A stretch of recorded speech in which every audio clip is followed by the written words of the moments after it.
Welcome everyone to our keynote panel, Mental Health Needs for Students with Disabilities, Building Effective School and Community Partnerships.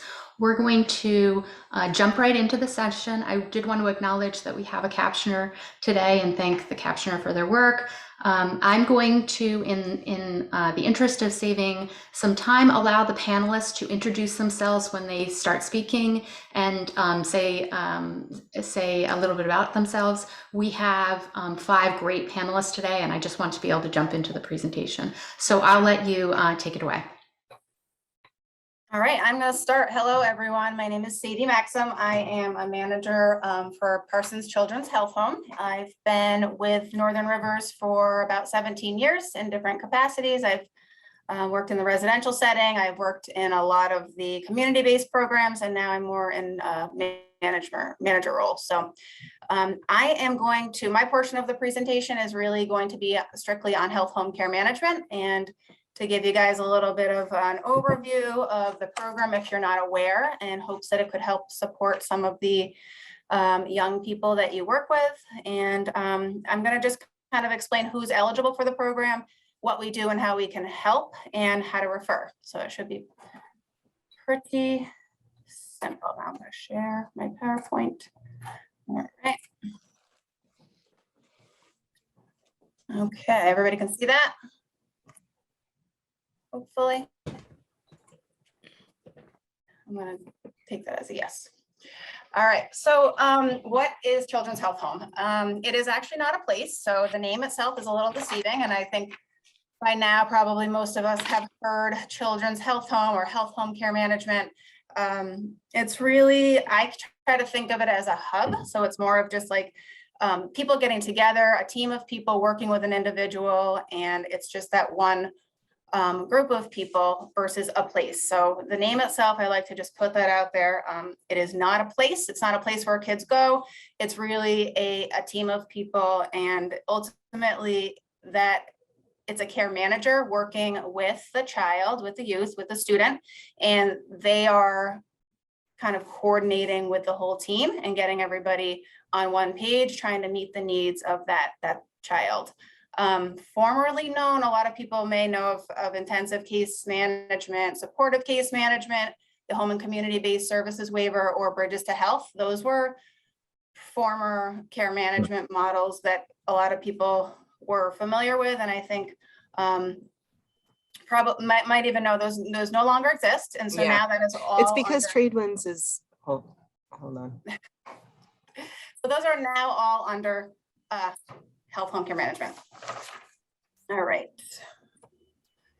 This is just about who is eligible for care management, and the biggest thing is that they have Medicaid, that they're age 0 to 21. And they have a diagnosis of some sort. So the diagnosis could be a chronic health condition.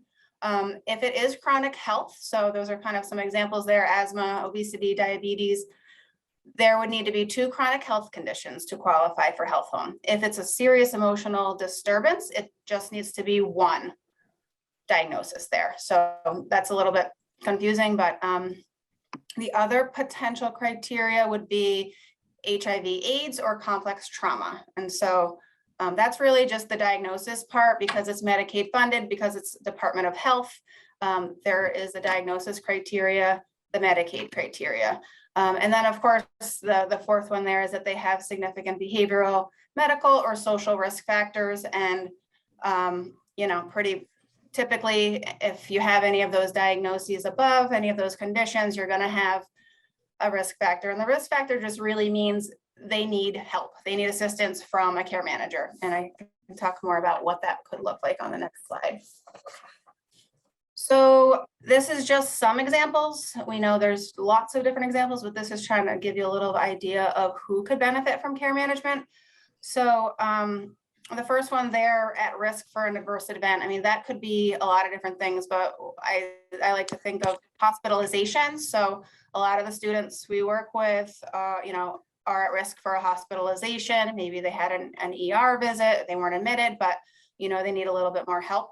That could be an example of that, or an out-of-home placement, or if they were recently released from a hospitalization, We know that follow-up on that discharge plan is really important, and the care manager can really assist with some of that follow-up, just supporting the family. Transportation can always be a barrier to some of that. So trying to figure out, what the barriers are and how we can support them through some of those. Not strongly connected to a healthcare system.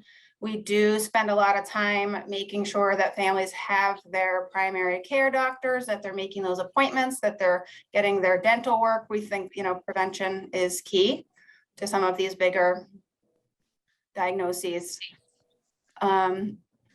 Difficulty adhering to treatment and medication management. We spend a lot of time communicating with mental health therapists. And if it's not a mental health diagnosis that they came in for, we spend a lot of time with their medical doctors and specialists. So just having that communication among the team members is really important. Deficits in activities, daily learning. This could be something like a care manager would help if a student needed additional testing or an additional evaluation. They could help set that up. They could help, make sure the family is getting that need met. Transition to adulthood is another big one. We know that, we can work with kids up to age 21. And so kids 18 to 21 need a lot of support. And that's something that care managers can really help with. Independent living, SSI, Medicaid for themselves, those kind of things that, most 18 to 21-year-olds need a lot of support with, and that we can certainly do that. So those are just a few examples of what we would call a risk factor, something that a care manager could assist with. Care coordination, this is just kind of the services that we do, the core services that we provide to families. The health promotion, like I said before, that's a big focus. We want to make sure that their physicals, their dentals, preventative care is being met. We are also really big into helping with any transitional care. So bridging gaps between any big transitions, like I said before, hospitals is a big example, medical or mental health hospitalizations. There's always a discharge plan. There's always follow-up needed. So care managers being able to assist the youth, the identified client, and the family with that. Individual and family support is on there because we spend a lot of time with families. So it's not just the youth or the child, it's really a lot of the family support as well. So we like to make sure that we include that on there. Referral to community support services, that's a big part of what we do as care managers. We will, as basic as food pantries or big brother, big sister, or like a boys and girls club rec membership. We do a lot of those referrals, just trying to help find the community resources for the families. But we also can send referrals to some of the more the CFTSS services that I'm not going to get into that whole piece today, but there's an array of intensive in-home services, one-on-one services where a child could get linked to a worker to help with some of like the skill building needs that they have. So we do a lot of those referrals. We follow up with those referrals and hope that the child can get hooked up with some of that extra support in the community or in the home. And then another one of our core services is the health information technology. So we get alerts when the youth is hospitalized. So it helps to kind of that early communication as soon as they're hospitalized, being able to help the family with communication with the hospital while they're there, but also upon discharge, so that we can really follow up with that discharge plan. And I'm talking really fast. Are there any questions as I'm chatting in the chat box? I'm going to keep going and I can wait till the end. So what does a care manager do? I think I talked a lot about that so far, but this is another way to think about it. We are really looking at the whole picture, the medical, the physical, the developmental, the social. If they have mental health needs, we're looking at the whole picture of the child and the family. And we're doing assessments with the family. We're asking questions. We're interviewing. We're getting information from any providers that they work with, specialists, therapists, and we're coming up with goals to work on with the family. And our hope is really that, you know, families are driving the goals.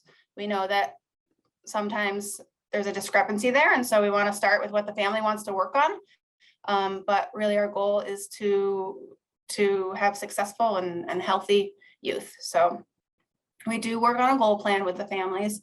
And then we are that key point of contact. So we spend a lot of time talking with teachers and social workers at school and primary care doctor specialists. We really want to kind of bridge any of those gaps that are not met, because we understand, you know, there's only so much that they can do in a school setting, and there's a lot of needs outside of the school. So our hope is to really support outside of school as well. And then the referring and the linking to HCBS, CFDSS services, I talked about that a little bit. So those are services that children with Medicaid are eligible for. And so we could, as a care manager, if the family is interested in any of those services, send a referral. There's several different agencies that could take that referral and try to get them some additional in-home supports in the community.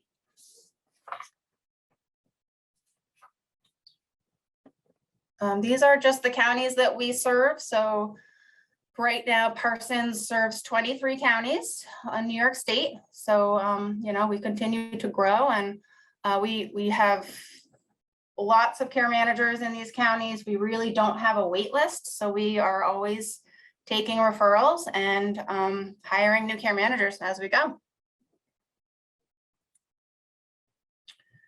And for the referral process for care management, it's really a one-page referral. If anyone is interested, I can send it along. I have my contact information at the end too, if you want to email me or call me with any questions, but it's really a one-page referral. The referral itself is pretty easy. You just need the Medicaid number for the child. I mean, first I should say you need verbal consent from the parent or guardian.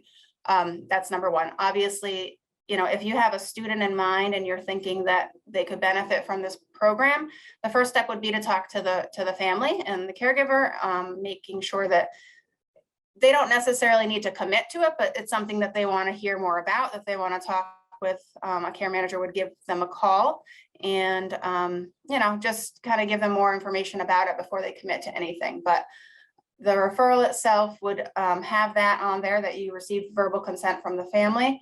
You just need your Medicaid number or a social security number. You know, Medicaid numbers are hard to get sometimes, and they're confusing to figure out which numbers are which, but the social security number is just as good. And then you don't necessarily need to know the exact diagnosis, qualifying condition for the child.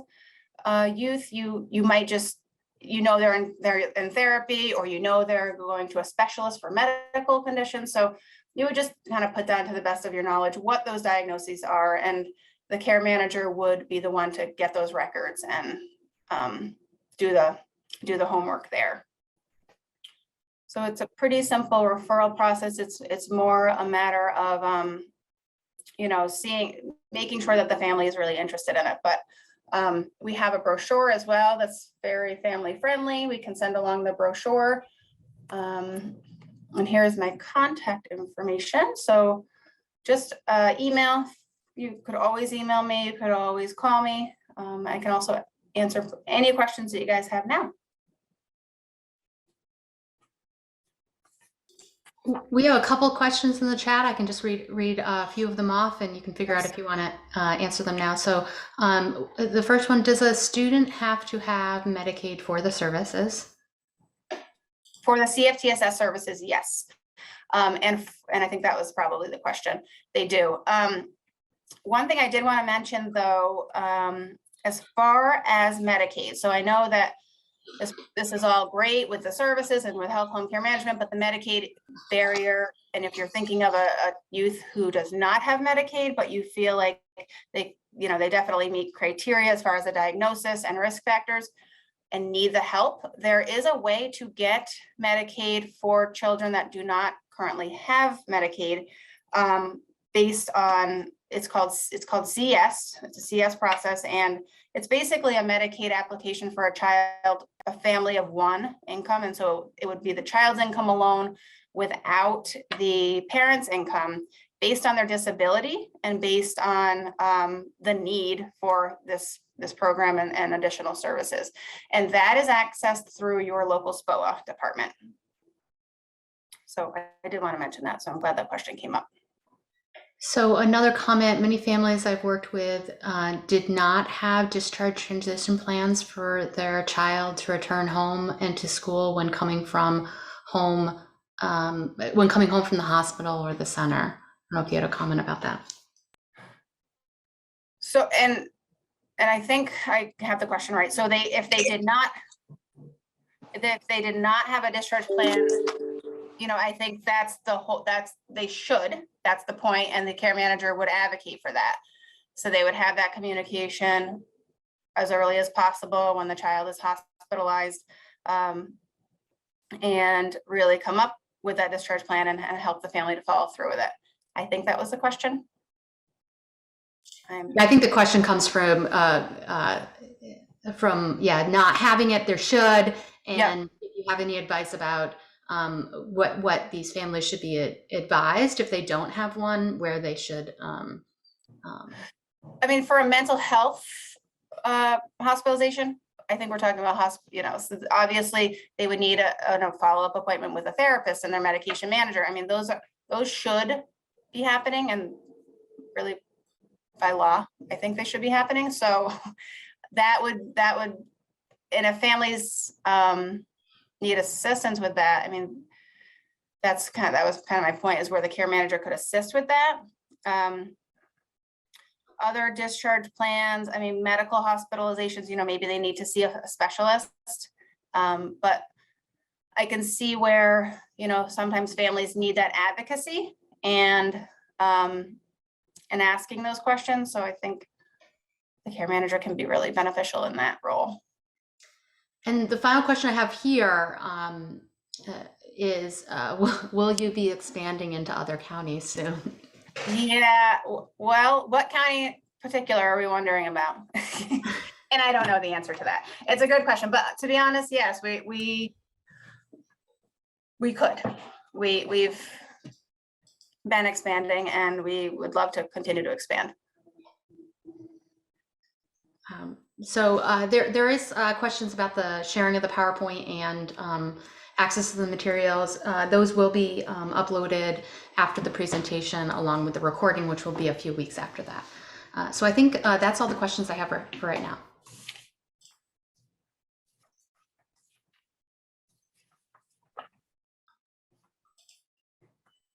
Do you want to pass it to the next panelist? All right.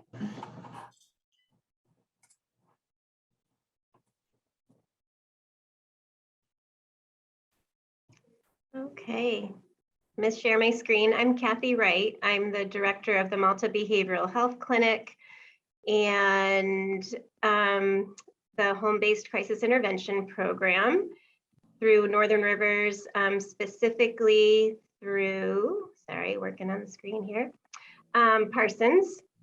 And I'll be presenting along with Sara O'Brien, who is our lead clinician for our school-based program. Okay, so we're going to talk about school-based mental health clinics, how and why they work. So we're going to work to describe what school-based mental health treatment is and define strategies to maximize collaboration with schools, families, and other natural supports and community partners. We'll provide an overview of our program, some case examples, some lessons learned, and particularly about collaboration, and particularly after the pandemic, and some next steps for mental health treatment in schools. So just some background and context. Northern Rivers has been providing school-based mental health treatment for over 10 years.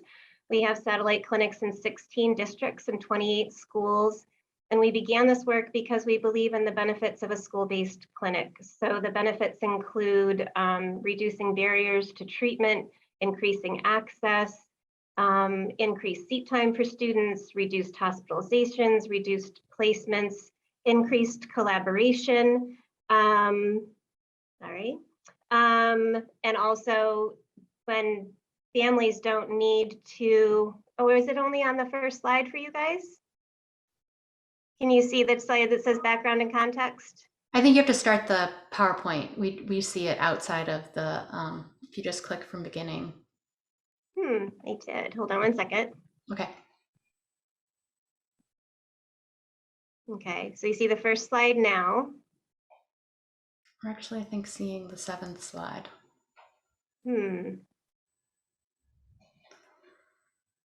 But now we're seeing the first slide. There you go. And Okay. let's see if it'll start. Can you see the second slide now?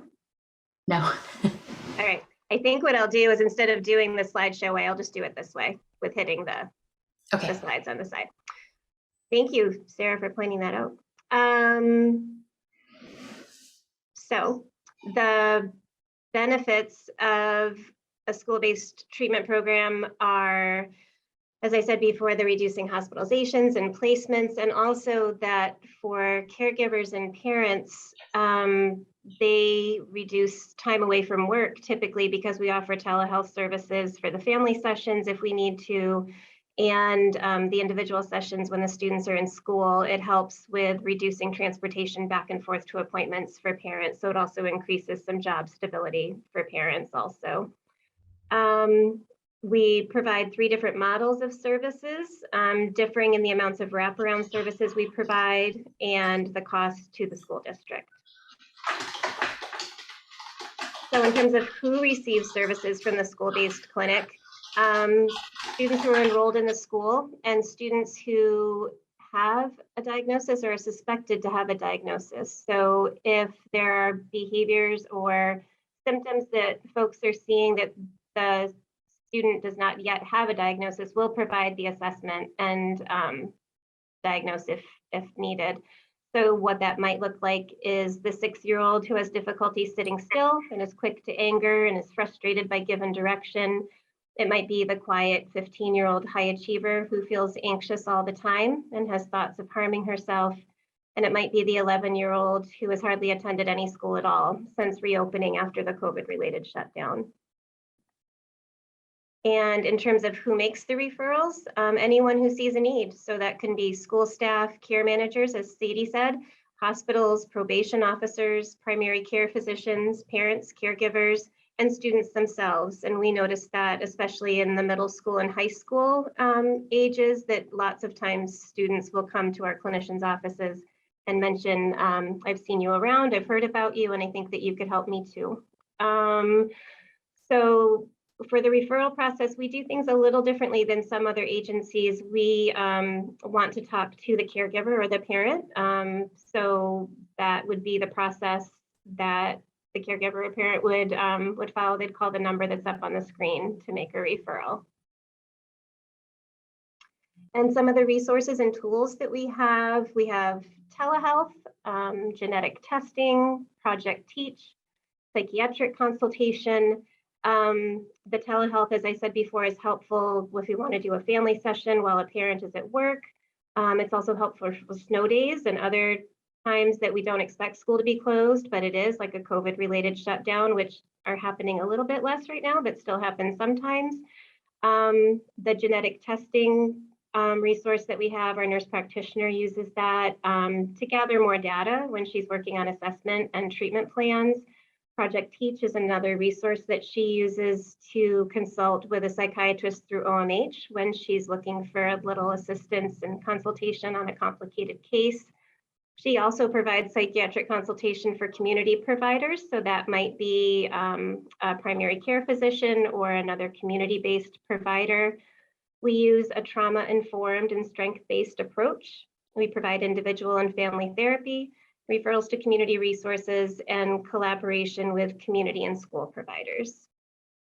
And now Sara, who is our lead clinician, is going to provide some case examples of some students that we've worked with and how the collaboration with school staff really enhanced our treatment. Hello, I'm Sara O'Brien. I'm a school-based clinician from Northern Rivers. I've been with the agency for almost 9 years and in the school for about 7. This first case I'm going to present on is one of my favorite students I've worked with, I started working on her when she was 7. Around 10, she started becoming extremely more violent in the classroom. She was in the 812 behavioral classroom, and she would like get really overwhelmed at school, and she would start hitting and kicking and biting. And anytime she got really, really upset, through her narrative drawings, I learned that she was reenacting videos that she was exposed to and she was exposing herself to, obsessively rewatching these videos over and over and over again. So I worked with the parents on developing a plan. Another part of her reenactment was their conflict. So they would often have conflict about their parenting styles and like food, electronics, and her bedtime. So we worked on them coming up with a structured plan for that. And then I also met them outside of school at a public location to teach them how to parental control all of her electronics so she didn't have access to those violent videos anymore. I sat a lot with the school meetings and provided psychoeducation on her diagnosis. And she was on the autism spectrum. So a lot of her strategies we used to de-escalate her were sensory based. So we would dim the lights. We provided a box for her to climb into because she didn't want to act that way, and she became very shameful when she realized what she was doing. So she liked to hide, so the box would help.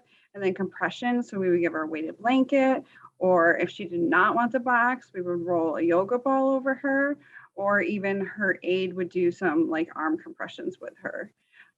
Another great piece of what I could do with my work is I could attend medication appointments with her. I could help schedule like emergency ones. You know, sometimes she would have significant homicidal thoughts about her family, which would really upset her.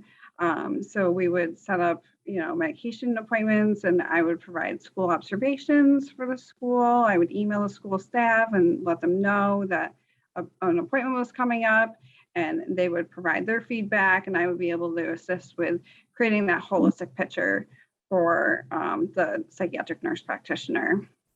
And I also helped the family with, they decided that they weren't going to stay together anymore, and mom needed different housing and different jobs. So I would help her, you know, connect with housing and further employment. Her outcome was really, really good. Within 6 months, she, you know, pretty much stopped all her violent behaviors, and she began pushing out in the gen ed classroom. She's now in 9th grade and mainly is in the gen ed classroom and only uses 812 as her home base. Next slide, please, Kathy. There we go. So COVID has been very difficult for everyone, especially students. And students who are struggling with their socially, academically, with learning disorders, really had an exceptional difficulty during COVID and returning, you know, to normalcy from COVID. And this kiddo that I'm going to tell you about, you know, was significantly had a hard time. This is a 13-year-old student who is transgender, born as a female, now identifies as a male, and during COVID, you know, came out to his clinician that he did not, you know, was going to be a male when he was returning to school. That in itself caused anxiety, along with before COVID, he had some mild social anxiety, missed some days of school, but during the last 2 years, missed on average about 60 days each year because of the anxiety and the shutdown behaviors. So the interventions that were done, the clinician helped, you know, attended lots and lots of school meetings, because again, it takes a whole village sometimes, and everyone has to be on the same page, especially with school avoidance. So the parent did the CSE referral, and they, with the clinician, along with the clinician, attended the CSE meetings. During the team meetings, they adjusted the student's school schedule, and they increased one-to-one time, because the student would text mom as soon as they started to feel any kind of distress. during the day and request to go home. So the plan was then to seek out that one-to-one person rather than text mom, and then try to use the coping strategies developed in sessions and so they could stay in school. The clinician also referred to our psychiatric nurse practitioner to help with medication management. Another wonderful piece that they did was they referred to health homes, or not health homes, home HCBI, home-based crisis intervention, and that clinician was in the home for 6 to 8 weeks, and they helped with that hurdle help in the morning, that really intense anxiety that I can't do it, it's not going to happen, this is impossible, really helping the student just really overcome their stressors and get to that first step of just walking in the building. That was very, very helpful. And along with that, on the days where they were shut down, just couldn't do it, the clinician, would provide telehealth services, so their mental health services were not interrupted, even though that their school days kind of were. So this student had a really, really good outcome where they have now, their attendance has improved significantly. There are still some missed days, but it's nothing like the gaps that were before. We were seeing weeks without attendance, and a significant decrease in anxiety, and their just overall functioning and well-being has improved, which is definitely what we want to see.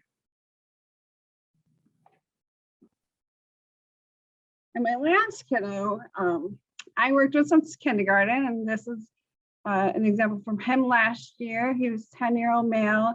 He was very tearful daily, not doing his schoolwork. He got in conflicts a lot with his peers because he would take things that were out of his control at home and kind of try to correct them in the classroom with fairness and justness, and being that, like, policing those situations. The parents, he came from a two-family household. The parents did well co-parenting. They were in a custody battle. However, it was, he was deciding he wanted to live with one parent rather than the other. It wasn't like a typical custody battle. So dad had texted me in the morning, and this is kind of like a real life collaboration that generally happens. Dad texted me in the morning. There was an incident over the weekend. He was having a hard time in the morning. So I went over to the teacher, let the teacher know the student was going to need some TLC during the day, asked if there's a time I can meet with him, set up that time with the teacher. The teacher called me probably about an hour after school started. The student was inconsolable, not doing any work, refusing to do anything, really shut down, asked if I could meet with him. I said, of course I could. I walked over, grabbed the student, went for a walk, problem solved with the student, realized that it was going to take more. So we went back to my office, we called the parents, and we all worked together to create the safety plan. And then we talked to the law guardian, the student talked to the law guardian with me, and I also helped the mom connect to Wall Springs, which is a community agency that helps with other supports and housing. And for this student, for that, he was able to process the trauma with me. He was able to return back to class quickly, and he learned how to advocate for himself in an appropriate manner rather than trying to recreate scenarios where he could be the hero when in his life he had a hard time where he knew that things were out of his control and he couldn't do that. So he became the model student in his classroom and got the President Award at his 5th grade graduation. So he really, really did well. So how is a school-based clinician different than a school social worker counselor? For me, I think the biggest piece is our connection with the families. Like, we're able to do that in-depth family work that school-based social workers don't have that time. And it's not really like their role in the school. So we're able to really make those connections with the home and school life, and bridge some of those gaps that just can be hard to navigate, in a school day for a school social worker or counselor. The clinicians can also, we process the trauma, and we might do coping strategies. Like the school social worker might do validation, but they're not going to do that intense, integration or healing work that a clinician will do, and they won't do that family piece of the work either.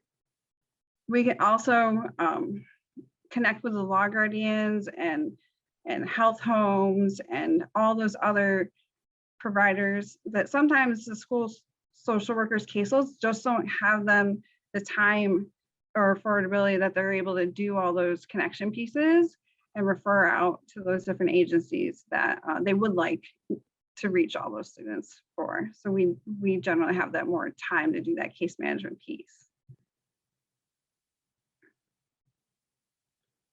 We're the go-between a lot. Like I really do think like in school and home and the prescribers and the community providers, I think that that's one of our great things, like being able to connect with the medication management and really provide a holistic clinical observation that's being observed within the school.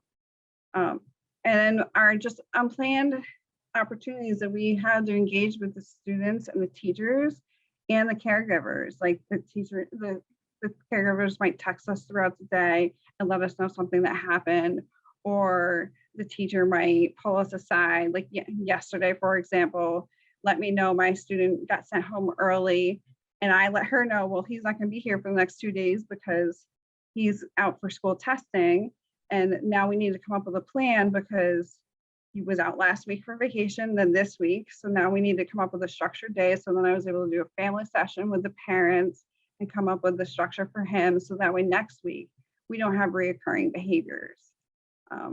So that's another just real-time example of how we're able to all collaboratively work together. And I think treatment, progresses quicker. One, because the kids come in with their thinking brains on, and two, because of our collaboration. I'm sorry, I talked really fast. That's good. So as I mentioned, we've been doing this for over 10 years, and we've learned some things as we've been doing it. We always want feedback from the schools that we're working with, from the administrators, the teachers, the counselors, our families, our colleagues, about how we can improve what we're doing. So we're always pivoting and learning new things. So as we've done this work, we've learned that non-assumptive communication is really key when you're working on an interdisciplinary team under some high stress situations. And we'll talk about that a little bit more on the next slide. We've learned that intentional hiring of clinicians is really helpful. So in addition to considering their career goals and their fit with the school and community culture, we dig a little deeper into that and talk about what the clinician's experience was when they were in school, what they view as their role as a school-based clinician, how they can have the support that they need while they're in the school. It's a very autonomous position, but we want to support them also. So we've learned what some tricks are to find the right fit for a clinician, and also increase staff retention, which is always something that we're working toward. We've learned that creative strategies to engage families are helpful. So similar to what Sara was mentioning about being the bridge and the translator between school and families, sometimes we work to build trust with the families. That might take a little longer with certain families. And so we start where they are, and we use non-judgmental and validating language, and provide some concrete support sometimes, as she was mentioning, housing assistance. So we work to make sure that families are engaged in treatment. And we've learned that shared language enhances collaboration. So an example of some shared language that our school clinicians use with school staff is almost all of our school-based clinicians are TCI trained, and we don't use hands-on restraints as clinicians. It interferes with a therapeutic relationship, but we use verbal de-escalation. And we're trained in verbal de-escalation with our clinical training, but using the language that TCI uses helps us collaborate more smoothly with school staff, and especially in a high stress situation, that's really helpful. And the outcomes are better. Another way that we use shared language is we help people that we're working with use more trauma-informed language. So we will never say that somebody is manipulative or oppositional, but we will say that their fight brain was engaged or that their amygdala was lit up. We talk about some of the biological effects of trauma and how that affects behavior. So that's some of the language that we use when we're speaking with people that we're working with. And we encourage people to try to take that perspective also. And we've learned that social emotional curriculums really enhance outcomes. So especially after the pandemic, we've noticed that the districts that we work with that have a social emotional curriculum have been managing the storms a little bit differently and maybe a little bit better. Human interaction after the pandemic is really challenging for kids and for adults coming back to the workplace. You don't have to go far to find a meme about that, about grown-ups having a hard time going back to the office. And there's a reason for that. We're all like walking through this in a little different way, and we've come through it differently than how we went in. But the districts that have the social emotional curriculum, so they're teaching the students how to name their emotions and how to cope with emotions, that's really helpful with dealing with everything that's going on right now. So we've noticed that as we've worked in the different districts that we're in. So I mentioned that we were going to talk a little bit more about non-assumptive communication. So when stress is high, sometimes we jump to conclusions when we're talking with somebody that may not be accurate. And sometimes when we're under stress, we use a little bit more of a judgmental approach instead of a compassionate, curious approach. Then I noticed that there were a couple workshops earlier about communication. And so this might be something that was already covered in earlier workshops. But we've noticed that when we're working or when a team is working with a parent that might be a little difficult to engage, and I'm saying standoffish, intense, and bleeding heart, like purposely judgmental words. Obviously, those aren't what we think about parents or teachers or clinicians. But it's helpful when there's some kind of barrier to communication to ask what a parent's school experience was like, or what are they very much worried about, what does support look like to them? And I have that phrase, what does support look like to them, for every person that we're working with, because that's really helpful. And it's a nice way to ask somebody how you can help. Like, what would that look like for you if you were getting support right now? And similarly for a tense teacher or social worker, it's good to think about or ask what demands are placed on them from above them. They're under a lot of pressure to meet certain guidelines and whatnot, and that's been hard. What do they expect of themselves that they feel they aren't reaching, and what does support look like to them? And for the bleeding heart clinician, helpful to ask what we can learn from each other, and again, what does support look like? I mentioned the stress of the pandemic and coming back to work. I think that then what we can do for all of us is kind of check our expectations of ourselves and each other. Schools have changed after the reopening, and we've all changed after the reopening too. We know the statistics that during and after the pandemic, violence increased, drug use increased, self-harm increased. And we've all experienced some degree of trauma in the last 2 years. And the effects of trauma are well studied and well known. So it's decreased executive functioning, decreased short-term memory, increased reactivity.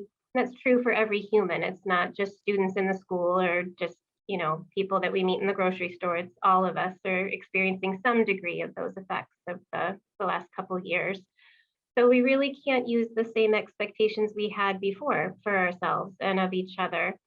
So the best outcomes happen when we work together and use each other's strengths. And using each other's strengths is one of the best parts about being on an interdisciplinary team. We all have something different that we bring to the table, and it's really nice to be able to rely on each other's strengths and different angles of looking at an issue. So if you are a school district or a family that's thinking about using a school-based treatment provider, some things to think about asking are, what is the agency's turnover rate that you're thinking about using? In human services and mental health, the average turnover rate is about 25%. It's high, higher than in other fields. But if an agency that you're thinking about working with has a turnover rate that's higher than that, you might want to do a little more research and ask some questions about why. Talk to districts who already use that provider or families with their permission. Ask about how and when collaboration happens and consider whether this works for you. Some districts that we work with would really like to have back-to-back clinical sessions and really just focus on the mental health treatment. Some districts that we work with would like a little more collaboration and a little more wraparound services. Every district knows their needs best and what's best for their community and for their students. And every family has a very strong sense and knows best what's best for their student and for their child. Ask about what oversight the clinicians have and supervision they receive and what training they receive. As I mentioned in the last slide, thoughts of self-harm and harming others are increased. They're literally life and death issues. And so it's really important that there's solid training and solid supervision for the clinicians that are working with the students. And just some things you can do now to improve mental health in schools or at home, whether or not you have a school-based clinic, things like mindfulness breaks, naming emotions, validating and reflective language. And some contact information for myself and Sara. And that's it. Does anybody have any questions? I see there is one chat. A reference for shared language you can provide. I just want to double check, meaning a reference in terms of how we use it, or like a resource about shared language.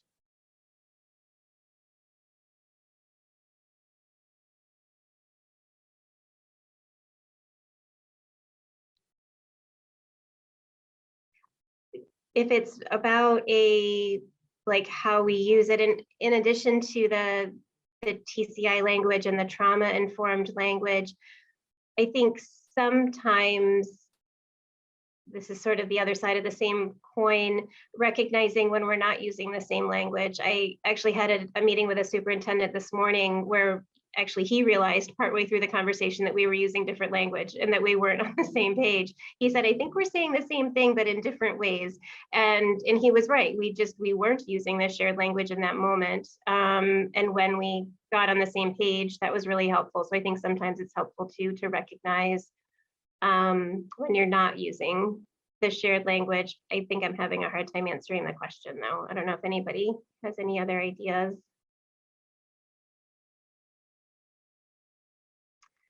Somebody commented, in St. Lawrence County, we don't have enough mental health clinicians for the number of kids who need them. Is that true across the state? I believe so. I know that it's true in our counties. We're serving Warren, Washington, Saratoga, Schenectady, and Albany counties with our school-based clinics. And what I understand from people that attend statewide resource meetings is that everybody is struggling with a workforce shortage in terms of mental health clinicians. It's difficult. It's a difficult position for everybody to be in. We have wait lists here at the clinic, and I truly hate having them. We do our best to prioritize the most acute cases, but you're right that there are more students who need services than what we have the workforce to serve all the time. I'm heartened by the districts that we work with. Many of them are expanding their school-based services, and we're part of that expansion. And so I'm glad about that we're adding some clinicians as we can.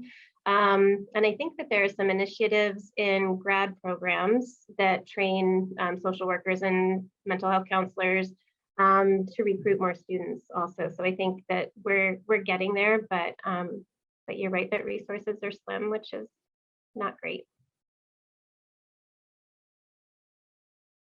Oh, okay, sorry. So they clarified the shared language, kinder language in lieu of more extreme references, the trauma-informed language. We use Dan Siegel's work a lot, and that's super helpful if that is helpful to look at too. And I'll let Sara chime in also, and Sadie and Laura if they want to. So we talk a lot about, as I said, So when a kid is acting out behaviorally or having a tough time, we might say that they're looking for connection. And that it's counterintuitive that a kid who's yelling and maybe saying some bad words is looking to connect with you. But many times that is what's happening. And so we talk about ways to co-regulate, get down on their level, and regulate together and help find ways to connect with the child in that time. Talk about the way the brain reacts under stress, as I said, about the amygdala. What else do we talk about, Sarah? Like instead of manipulative and instead of other words. Yeah, I think like with families, I'll use Poppy and the Overactive Amygdala. Oh, Poppy. Yeah. That's one of my favorite books. Mhm. I think Bruce Perry is another great reference for trauma-informed care. What Happened to You is a really good book for reference. Yeah, I agree. I'll remind everyone, if you have a question or if you want to raise your hand, you can do it through the chat or raise your hand for the panelists. I did put this in the chat that materials will be sent out to your email address that you registered with on Monday, and a recording of our training will be created in the next few weeks and sent out with captioning. And we apologize. We understand there was some technical issues with some people getting into the room. We apologize that you missed some of the beginning of the training. All right, I will turn it over to Laura DaPolito and Anna Brady, who are from the crisis prevention team in Schenectady City Schools. I'm going to stop sharing mine.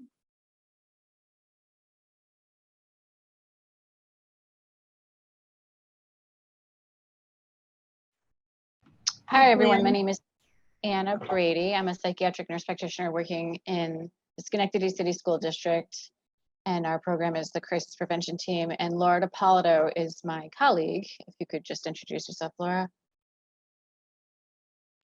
I'm Laura DaPolito. I'm a licensed clinical social worker. I'm one of the therapists on the Crisis Prevention Team. And I think we've got it going, Anna. I was getting all excited trying to line it up. You're on. It's wonderful to work with Laura and the other social workers on the team. We have a total of 3, Laura Colon Felicianes, Kelly Schul, and they are all district staff members, as well as an office manager that we have by the name of Nichelle Darby. So that's our team. And we worked in the school for to support unmet mental health needs. So the idea is back in 2017, the school district envisioned and implemented the school-based crisis prevention team, and that's to provide integrated clinical, psychiatric, mental health services within the school, and schools, I should say, because we have a number of schools within the district. As you may know, there's, I believe, 17. Did I get that right? Okay. I know that, but some things change sometimes. The goal of the crisis prevention team is to circumvent the barriers to assessing community-based mental health services, which may be, as we've been mentioning today, long wait lists, shortages of providers, that's major, that's nationwide, changes in insurance coverage, and high turnover rates in mental health agencies. So the crisis prevention team works to support the school social workers, as well as the pupil personnel services, now known as Office of Student Support Services, just so that in case you need to hear that language, to help identify and treat students with chronic unmet mental health needs, while simultaneously helping them work to find long-term solutions in the community. We do a lot of family work. So the purpose of the program, to provide care that will bridge in school and long-term services for Schenectady City School District students. Our main goals are to support buildings in addressing unmet mental health needs, to provide adaptive and flexible responses based on the nature of the need. And it's not just our goal to prevent hospitalization or, treat it, but it's rather to help prevent mental health needs before they become so acute that they require hospitalization. We're committed to providing support in all cases. So we do 100% service provision for those referrals. They are internal referrals. I want to specify that. But if a school staff member is reaching out to our program, we provide services that are to avoid any sort of duplication of service. So we want to be very clear about that. So the list of things that we anticipate offering are, we can do psychiatric evaluation, diagnosis, medication management, intensive case management, linkage to community services, short-term therapy, and psychoeducation, among other things as well. So our services, responses will be flexible. It's case by case. We work with families, we work with individuals. In some cases, we'll work directly with families. In other cases, we'll do more consultation work. And so again, we're student driven, not system driven. Anyway, we provide some level of response in every case. As I mentioned a little bit earlier, 100% service provision is what we opt for. So nobody's screened out. And we are in the position to provide direct clinical services, both therapy and med management, as mentioned, for a relatively small number of cases. So not unlike an ACT team, if you're familiar with that model. So it's district-wide program. So we work with home school team collaboration. So we work closely with the school teams, with families, and clearly with students. We have open discussions. We review and our referrals together. We have open dialogue about what is best for addressing the needs. We encourage all referrals. So to successfully meet the needs of the district, we need to have a strong sense of where the needs are at. So that's why we accept everything.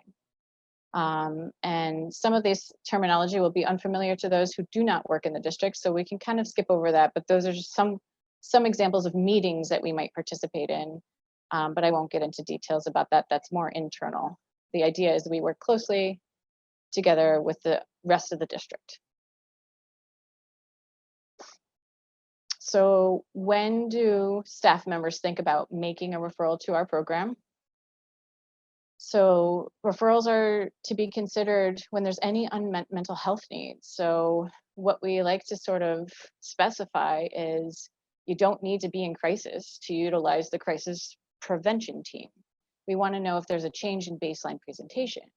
Is there something going on with a kiddo that doesn't seem like their usual self? Is there a lapse in mental health service for any number of reasons? Maybe their insurance has changed, etc. Suicidal thinking, homicidal ideation, self-interest behavior. So those are acute psychiatric presentations, and physical aggression towards staff or others. So if there's something very overt, that's when you might say, hey, I'm going to reach out to this supportive team called the crisis prevention team and see how we can better serve the students' needs.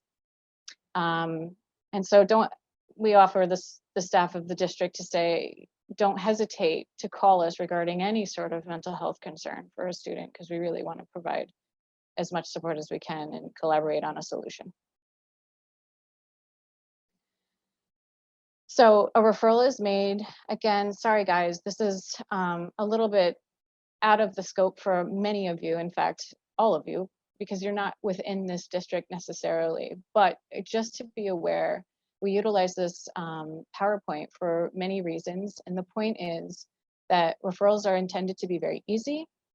That we have a form that gets filled out, it's emailed to us internally, and we try to be as available as possible to the staff so they can call us, they can email us, and they can talk with our office manager who is very equipped in our program and talking about our program. And I think, Anna, if I could just add that the most important thing when a referral comes in is to make sure that the parents are on board and in agreement with the referral. And we say this, but I think a lot of times within school systems, we forget because, as someone mentioned earlier, a lot of school social workers aren't in daily contact with the parents or maybe don't have infrequent contact. And so we always start with that all important contact with families to make sure they're in agreement. We would never treat a child or student without parent involvement. Very important to add that. So thank you so much, Laura. So understanding a crisis. Again, we don't need to wait until a crisis emerges. It's our intention to really sort of get eyes on and sort of assess. So let's take steps towards preventing crisis from happening. And this quote is nice. It's not so much of a crisis team as much as it's an everyday team. So the idea is prevention before intervention. And so this is our questions and comments section, and really appreciate your time and attention. Thank you for inviting us to join you guys. Questions, concerns, comments? So there's been a couple of questions in the chat. One is, do you serve children outside of Schenectady County? And then the other is, if you could go into how this team was made possible. Was there a contract? Was there, a grant? If other schools are looking to develop this type of a team, what considerations would you add that they think about? So unfortunately, at this time, I'll answer the first one, Anna, if that's okay. At this time, we only serve children who are enrolled in Schenectady City Schools.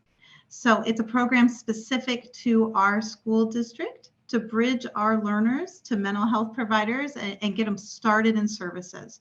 And getting them started sometimes means we treat them for a few months, sometimes even longer, until we can get them through that really long wait list and get them into the behavioral health clinic, or get them, we even have some school-based program that we sometimes get on wait lists for that with the families and give them support in the interim while they wait.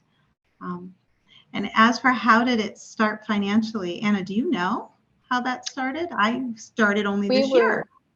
We were grant funded initially, and we do not bill. That's a very important component of this. This is why we bridge our services. The intention is, hey, we know that there's a 6 to 9 month waiting list, at least, for community-based providers.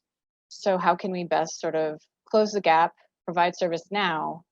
And so right now it's a little tricky. You have to have very forward-thinking administration that can advocate for the needs of the student population. I know that's not a direct answer. I wish I had a better answer, but we could certainly maybe link you with the appropriate people so that you can ask the questions more directly.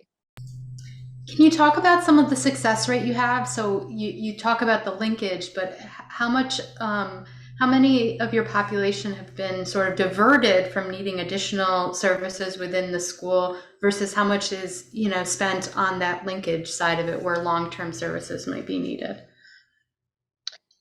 Very good question. I wish I had a better answer. We are new. We're from the grassroots and we're collecting data constantly. We're 4 years young. And so the linkage is tough. It's really, really hard. There's so many variables. It's multifaceted. And I think what happens, honestly, is that we have really strong social work staff in the district and they link to the best of their ability before they reach out to us. And so, yes, we're bridging gaps, but I think they reserve a lot of the high acuity cases for us. And that's who we're seeing is some of the very challenging families, presentations, hard to link, inconsistent transient population. And, Anna and I go back around this. We meet once a week and get to review our cases together. And our team meets, by the way, every day to review the referrals that come in and to triage and discuss how to best meet everybody's needs. And one of the things I think about is for littles, especially like elementary age kids, sometimes in the time that they've been on the wait list, by the time they finish therapy with me, they don't end up going in. And some of that's just a time thing. I want to give credit to the play therapy we're doing and the DBT and the family therapy. But also, if you're 7 or 8 years old in a period of 10 to 12 months, and you've been getting treatment in that time, sometimes you don't have to link. And some of that is just that they had completed their course of treatment with us. But we will definitely we've been keeping those numbers. It's hard to know this early in our our process of growing. You know, I see no other questions, but I'm going to ask one other. Can you describe the connection between your response to intervention within the school and this? For example, are these kids that are already classified with receiving services, or are some of the referrals that you're receiving people that are going through the classification process, and this is another type of support that can be used during that process? It's both. And Anna, is it okay if I answer this one? Sure. Okay, so we see kids who are early in the process of being identified and having needs, and we can be part of that diagnosis process and helping to put in early intervention and support. We also see some kids who are involved in the special education systems in our schools and need additional support beyond the school social work clinician that they see attached to their programming and to their IEP. So it, like when Anna said, it's very individualized. It's based on what the children need. Our clinicians have, all three of us that are doing the therapy piece have been in our schools for a while. We know what the special education landscape looks like. And we often will be advocating alongside with families and teaching parents about what their rights are, giving them information about Part 200, but also trying to help kids, you know, access general education while also getting the additional services. So it's a really wildly exciting place to be as a clinician, because you're doing both therapy and kind of helping folks understand how the school systems can interface with the mental health system and work best to serve their child's needs. So a couple questions, and some of them were answered. There was a question about whether it's a 12-month program, and Kathy, I see that you answered it is, you follow the kids through the 12 months. There was a question about whether you're a partnership or actually district employees. I believe it's district employees, but you can answer. Yes. We're district employees. We do provide services 12 months of the year, though. We all have summer hours. And maybe the last thought I'll give you, and then everybody can take a break and we can thank our panelists, is you said you're 4 years young, but you know, 2 of your years are in COVID. So are there lessons learned that you would offer up to other schools or families that are looking at this type of a transitional model and how COVID has impacted it? Laura, do you have any specifics that you want to comment on that right now? Well, you know, the one thing I'll say is I really have enjoyed using telehealth a lot more than I expected. And I hope, you know, COVID taught me that.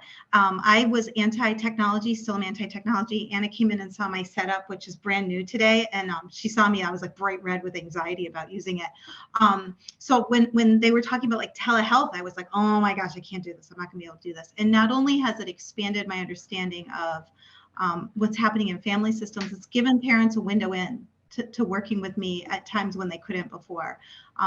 The other thing I think about is the COVID crisis and the mental health crisis is that it's been a great opportunity for us to help kids reconceptualize what education means to them and the value of it, because we all stepped away from it for a little bit.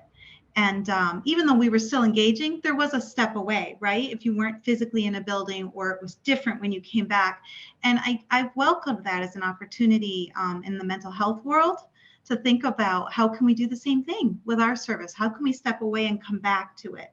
And how can we make it more meaningful and more useful during crisis in our community?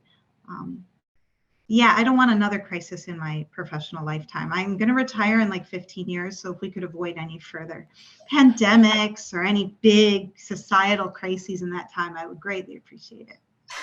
I'm sure we all will. So I need to thank all of our panelists today. Thank you very much. I know that we bled a little bit into your break time. The sessions, the third session will start at 2:30, and we've checked the rooms. They are open, so they should work this time. And thank you very much to the panelists and our captioner today.